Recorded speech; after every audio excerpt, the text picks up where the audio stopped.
and welcome back to the channel once again. My name as always is Andy, and today we're back with round 18 race review roundup from the 2018 Formula 1 World Championship. It's the United States Grand Prix at the Circuit of Americas in Austin, Texas, and what an interesting race it was. It was quite an interesting weekend as a whole. We'll get onto that in just a moment.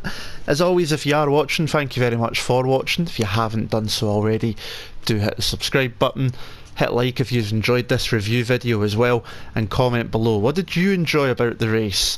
What was your... I think we all know what most people's favourite moment's going to be, which I'll come on to. But there's a few good parts from the race. But first up, what happened leading into the race weekend? Well, we found out between Japan and this race here in America that George Russell, current Formula 2 Championship leader and potential champion, will be in the Williams team next season. So he will have one of those seats placed there by Mercedes, you have to believe. And it was also announced, as expected, that Sergio Perez will remain with Force India for at least the 2019 season. It's a one-year deal, and that does seem to spell the end of Esteban Ocon at Force India for definite, which we've expected for a while, with Lance Stroll expected to be going there since his dad bought the team out. Now, the interesting parts carried on went into the start of the weekend on Friday. We had wet weather for Friday practice. Hamilton over a second ahead of anybody in Friday practice sessions in the rain.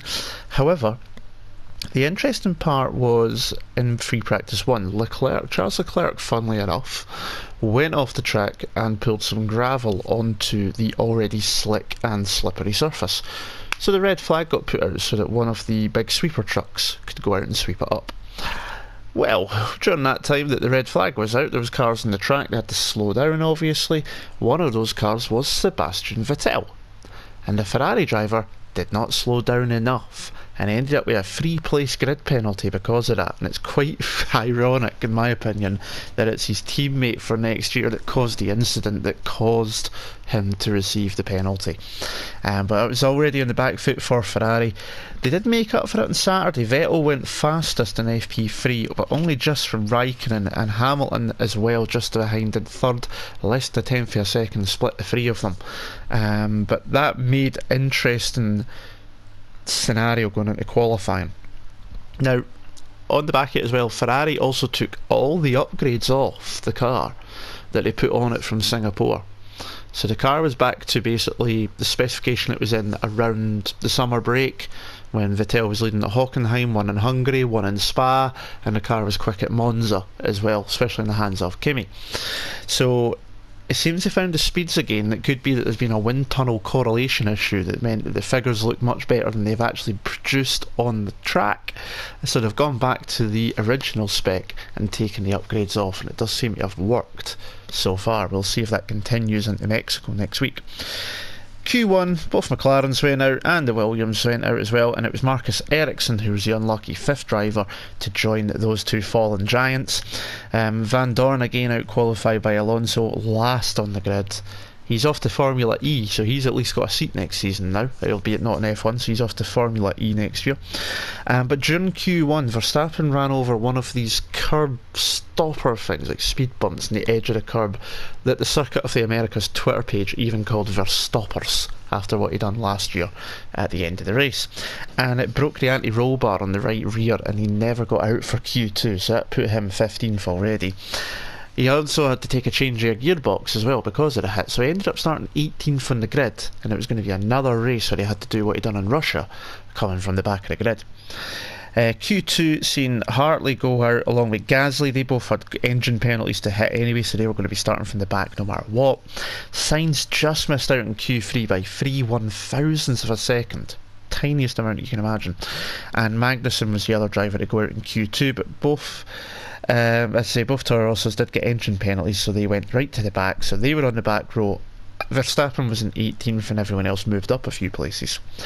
But in Q3 it was Hamilton, Lewis Hamilton, who took pole position, his 81st pole position in his career, extending that record that he's already taken last season at Montreal in Canada. But it was only by 0.06 of a second from Vettel, who was second but obviously starts fifth race penalty. That promoted Raikkonen up to second, and what made that interesting was that the Finn had set his fastest Q2 time on the ultra soft tyre, the softest tyre available for the weekend, whereas Hamilton and those around had gone for the red super softs, looking to do a longer stint. So that was going to be interesting on the run up to turn 1 for sure. But Ocon was the best of the rest, taking P6 in the Force India, so he was the best of the non-top 3 runners, and he will obviously be happy at that. So it's obviously the goal for those kind of drivers, is to be the best of those behind the top 3 teams. Now, on the start of the race, Pirelli forced the teams to increase the tyre pressure, so I think it was 1.5 psi the increase was, and this was due to concerns because they hadn't had much dry running and the weather was much warmer on Sunday. There was fears that if they ran the low pressures they might wear out far too fast, or even, have problems, delaminations. So every driver had to run 1.5 psi higher than they would like to have done. And that also made it interesting in terms of the strategy as well, which we'll come to through the race, because it was very much an exciting race, but it was a strategy race as well, for sure. But off the line, Raikkonen on those ultrasofts got the jump on Hamilton. Hamilton seemed to get a good initial phase, but then in the second phase, a little bit of wheel spin, and Raikkonen was just straight as a die up the inside into turn 1, and he was away and into the lead.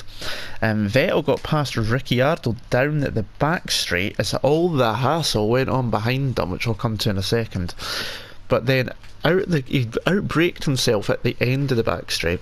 Ricciardo got alongside, he was now on the outside for the next turn, which was a right-hander. And like at Monza, and like in Japan, contact was made. Vettel understeered into Ricciardo. You've seen it, there was a small correction as the car started to just didn't want to turn, and it almost as if it started to understeer and then it started to oversteer, and he corrected it. And what is so weird is it was the front wheels touched, and yet that Ferrari done a full 180 pirouette. Is there something with the way that Sebastian handles it when it's spinning? Is it down to the weight distribution in that car, or something that causes it to gyrate so quickly? I do not know, but put him down to P15. Which was, again, another example of Seb having a first lap incident or early race incident in this latter half of the season, and it's just cost him the championship for sure.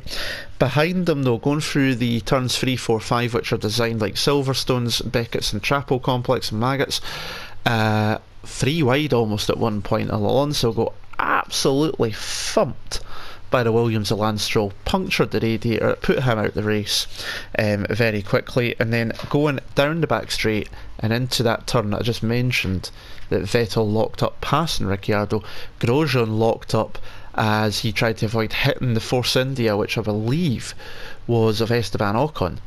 But in his haste in doing so, he collected the Sauber of Charles Leclerc and spun him round.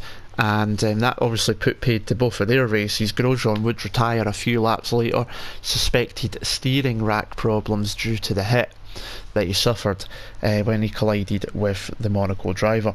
But no safety car came out at this point, and it meant that we had quite a few early pit stops as well due to those collisions. But Verstappen very quickly up to P9 by lap 2 from P18. Another stunning start, avoided all the trouble, very mature from the young Dutchman, and he was right into the top 10 already.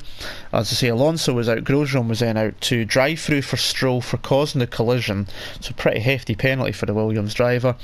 Verstappen was P7. Vettel would manage to get back up to P9 by lap 6, and then Verstappen up to P5 passing Hulkenberg on lap 7, so he was just there at that point now, just with the rest of the front runners, his teammate, the 2 Mercedes and Raikkonen. So he was now in the top 5 and away from all the traffic. And then on lap 9 we seen a very familiar sight. It was a Red Bull of Daniel Ricciardo at the side of the track.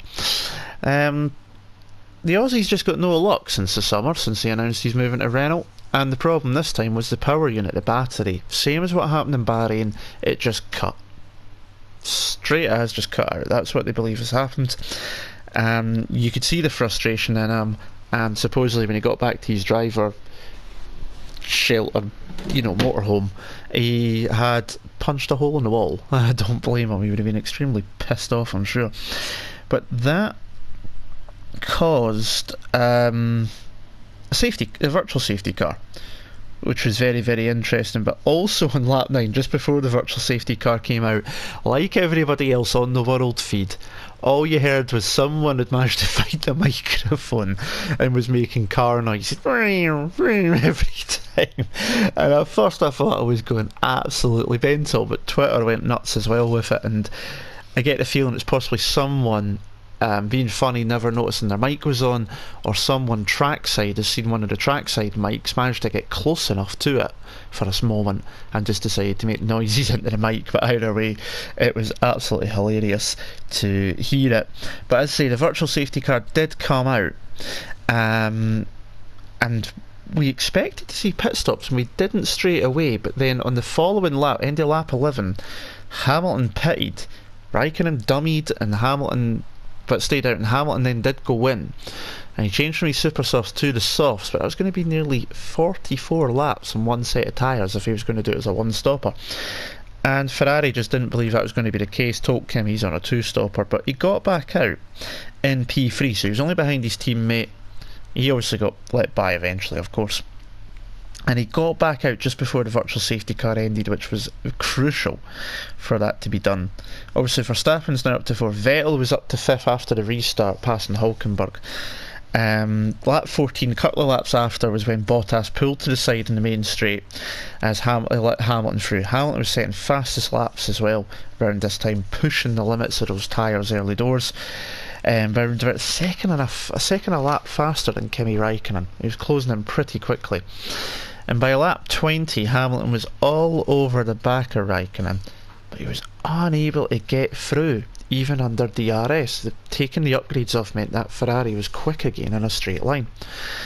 It took a few laps. During that time, we've seen Sainz getting a 5-second penalty for leaving the track and gaining an advantage at turn 1 on the first lap. Looked a bit, I don't know, I'm still out on that one. I don't know if he deserved that, to be honest. They say he gained the advantage passing. Someone said he gained the advantage passing the Force India, but he actually let Ocon back through and then passed him later on in the lap. So I don't know, tricky one. It didn't really affect his race too much anyway. And then going down towards the back straight, this is lap 22, I think, 21. Sorry. Hamilton again trying to get past Raikkonen. Raikkonen just sticks it in the middle of the road in the apex, doesn't let him by. This was to prove pivotal. Raikkonen pitted at the end of that lap. That was to be his only pit stop, and the time he delayed Hamilton, keeping him behind, would make the difference in this race for him. Verstappen, crazily enough, we didn't expect, stopped on lap 22 and took his soft tyres off and put the super softs on, which I didn't expect to see. He rejoined in P5 just behind Raikkonen, but then it became clear why Verstappen had pitted early. Bottas pitted on the next lap for the soft tyres, rejoined behind Verstappen. The whole time that Raikkonen holding Hamilton up brought Bottas and Verstappen into play a lot closer, and Verstappen decided to do the undercut, pumped in a quick lap on his outlap. Bottas couldn't stick with it, and the Red Bull jumped the Merc into the P4 at the time. So it was actually a good strategy call from Red Bull. Raikkonen was obviously behind Vettel. Vettel was up to 2nd by this point, still not pitted on his super softs, and Vettel allowed Raikkonen past on lap 25 to avoid holding Raikkonen up. This obviously allowed Raikkonen to go and chase after Hamilton, which could possibly help Vettel later on. Verstappen passed Vettel around the outside of turn 17. That's that 4 apex corner. It's designed like Turkey, as Istanbul track. That was just before Vettel pitted as well for softs, but it was a slow stop for the German. He had a sticking rear tyre on the left, sorry, it was a right rear coming off, just stuck a wee bit, but he rejoined in P5. Stoffel van Dorn was showing the black and white flag They expected this was for extending the track limits at turn 19, the second last corner. They've been given a warning 3 times, you get away with it. Next time you get a penalty. So he'd obviously been pushing it, but it's the first time I've seen the black and white flag being shown in a long time. And it kind of lulled a little bit for a moment of race. Lap 33 we've seen Leclerc retire due to the floor damage he suffered on lap 1 with Grosjean. Raikkonen was catching Hamilton. Hamilton tried to make his tyres last, but there was no way those tyres were making 44 laps. And I think Mercedes missed the jump by not pitting it earlier than they did. I think that might have helped them later in the race, but they left him out until lap 37. Put him on another set of softs. He rejoined in 4th.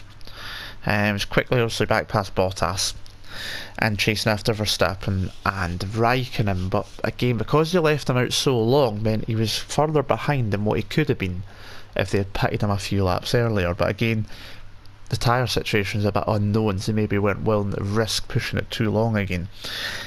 But that Mercedes didn't like the changes in the conditions, that's for sure. Hamilton in lap 40 then got back past Bottas again. You could see the obvious team orders, but there was no point in Bottas holding Hamilton up. And Hamilton went fastest lap after fastest lap after fastest lap on those fresh tyres, relentlessly chasing down Verstappen and Raikkonen. But it took him a while to get there. Certainly did. But during this time, Vettel was also catching Bottas. And we heard Hamilton on the radio saying, I don't think these tyres are going to last. I mean, I'm going to catch them, but I don't know if I'll be able to get past them. They're too quick. But we had 7 laps to go, and there was a grandstand finish in order. Top 3 were within 3 seconds each, or with 7 to go. Hamilton and Verstappen were both within DRS range by lap 53 with 56. And then on lap 54, we seen Hamilton get the run on Verstappen. Verstappen ran wide. And a little bit into the end of the straight, which was turn 12, I think. And that allowed Hamilton to get side by side. They went side by side. Hamilton was switching back through the sections, the very slow part. And then that turn 17, that corner that cost Verstappen the podium last year, where he cut the corner, passing Raikkonen. Hamilton tried to go around the outside, got in the marbles, and just couldn't have the grip, and Verstappen was away, and that ruined Hamilton's chance of getting P2. And at the same time, the following lap, Vettel passed Bottas, so it then wouldn't have mattered what Hamilton had got past or not. He would have had the win to wrap the title up. And again, for Bottas, took the inside line, got in the marbles, and just couldn't keep the car from slowing down, and Vettel was through. But we've seen finally race victory for Kimi Raikkonen. His first race win in 113 races. It's a new record for longest gap between race wins. The last win he had, Australia 2013, when he was still driving for Lotus, which is now Renault obviously. And his first win for Ferrari since Belgium 2009. That was the race where it was him and Giancarlo Fisichella in the Force India, if you remember, fighting it out for the victory. But a very popular win in his radio message afterwards, and all like, grande, grande, grazie, grazie, well done. And he's, yeah, thank you, fucking finally.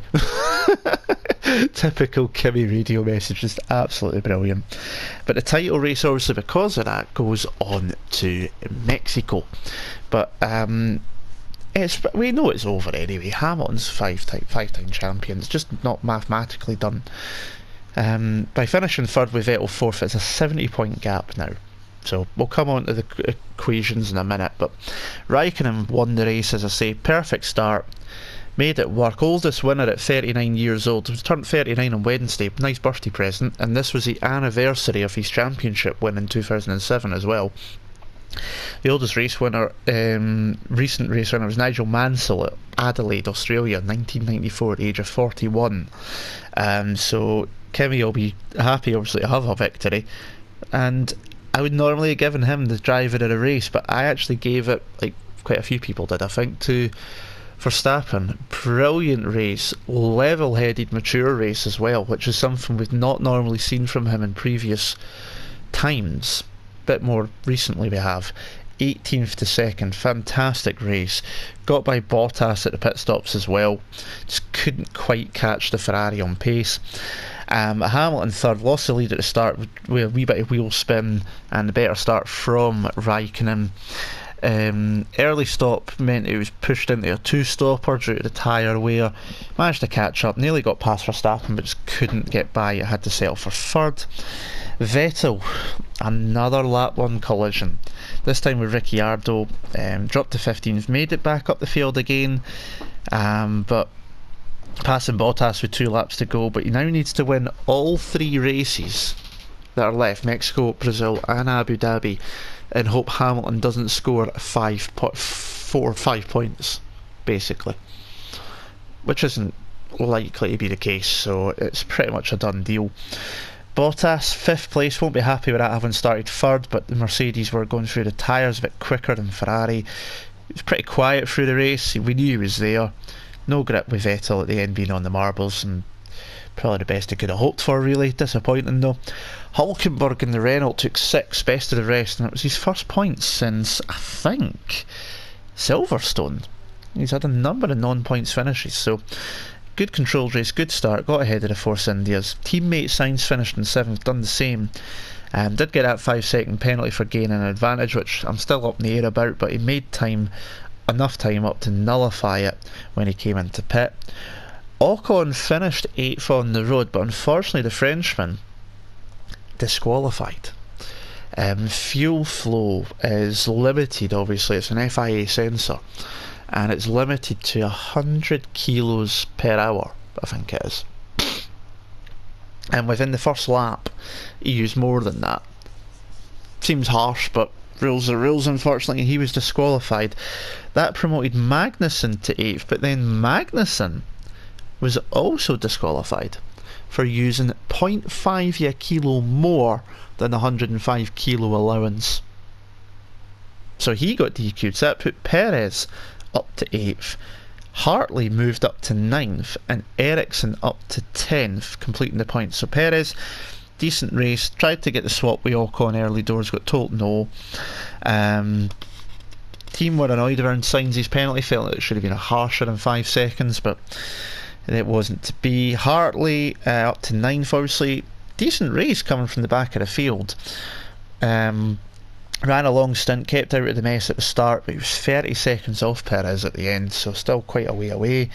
Quite upset with the reporters at the end because of all the speculation around his seat, and it was the first time we've seen the New Zealander get quite flustered, to be honest. So that was when he was interviewed by Sky Sports F1, so if you've not seen it, he was quite annoyed. He was like getting a bit sick of it, basically. So interesting to see that. Ericsson took the final point after the 2 DQs ahead. Started well, just 1 second off of Hartley. Decent race from the Swede, but nothing exciting. Van Dorn obviously promoted to 11th. Decent race from him, after another poor qualifying again. But he was only a second away from Ericsson, so it could have made a point based on the 2 DQs. But that car's just not competitive at all. Really isn't. Gasly would come home 12th after the DQs, not happy, had debris early doors and the handling was a mess. Sirotkin and Stroll were the last runners, which was 13th and 14th. Sirotkin at least kept it clean during the race but didn't have any pace. Stroll, drive-through penalty for a collision with Alonso. It was a bit unlucky, tried to go through a silly point but got stuck in the curb and just couldn't turn, put a big hole in the McLaren, obviously. And then drive-through, obviously, lengthy repairs for his car, and then the drive-through just screwed it. Obviously, they've got Russell. Ocon is still in contention, according to Claire Williams, and what was seen during there was Williams were entertaining representatives from Rich Energy Drinks as well, who are, I think some of them that are actually in with the business are like David Gold and that run West Ham, so that could be making up the difference of the Martini sponsorship they'll lose. That could mean the car's being black and gold if it becomes the main sponsor, because that is the colours of Rich Energy, so it'll be interesting to see how that works out. Non-finishers, obviously Ocon and Magnussen already covered. It was a decent race from Magnussen as well, he made the overcut work on Perez, but yeah, him and Ocon disqualified. Leclerc it's easy enough for me to say. Crash with Ocon, with Grosjean. Retired due to floor damage later in the race. Ricciardo, we mentioned earlier on, the power unit just shut down. Similar issue to what he had in Bahrain. He was running well. Who knows where he could have been? He could easily have been on the podium as well, as he was ahead of Verstappen at the point that happened. Grosjean, crash with Ocon, with Leclerc. I'm getting my names mixed up here reading my notes, so scribbled. He retired with damage. I think it was steering rack damage. He's got a free place grid penalty for Mexico and another penalty point as well. So 2 more could mean a ban, but a few of them are due to drop off after Mexico, but he's still walking a tightrope. And Alonso, crash damage from Stroll, far too big, a big old hole in the side, and it doesn't look like he's going to be back in March when the Indy cars arrive at COTA, because doesn't look like he's going to be signing up for a full season of Indy cars. But that's a rundown of all 20 drivers, and as I say, Hamilton still leads, obviously 346 points to Vettel's 276, so it's a 70-point gap. Vettel needs to win all 3 races. Hamilton scoring no more than 5, not scoring 5 points, because if Hamilton gets 5 points, they're tied. If Vettel won all 3 and he done no more than 5, but Hamilton has more wins and will have more wins even if Vettel wins the last 3. So we know it's over, and we know it's been over for a while. Technically, it's just not mathematically yet. Raikkonen moves up to third with that win, 221 to 217 to Bottas. Verstappen 191, Ricciardo 146, wee bit further back. They'll be looking good for Mexico though. Verstappen had a great race there last year, obviously. Hulkenberg on 61 is 7th, leading the B class, if you want to call it that. Magnussen and Perez 55 and 54 are chasing him. Mercedes 563 to Ferrari's 497, so the constructor's not over yet either, but again, Mercedes just need to keep scoring, you'd imagine, decently, and it'll be over soon enough. Red Bull in third by a mile at 333, Renault 106, Haas in 86, McLaren in 58, so 4th place is between Renault and Haas as we expected. Force India on 48 points, could easily be right up there if it hadn't been for the issues with ownership around the time of Belgium. Toro Rosso in 30, although that has changed to 32 now that Hartley got 9th. And Sauber on 28, Williams are still on 7. So, in fact, Haas will be lower than 86 now as well because of Magnussen's DQ. So, I wrote these notes down before the DQs came down. So the points will be a little bit different, but again, Renault looking like they're going to consolidate 4th if they can just keep going. But that is it for another race roundup. We've only got 3 races left in the season, and then it'll be time for the season review. That's going to take a bit of effort, I can imagine. But again, if you did enjoy the video, do comment below. What was your favourite point? Was it the guy making noises in the microphone? Was it Kimi winning? Was it Verstappen coming through the field? Was it Hamilton not getting a win?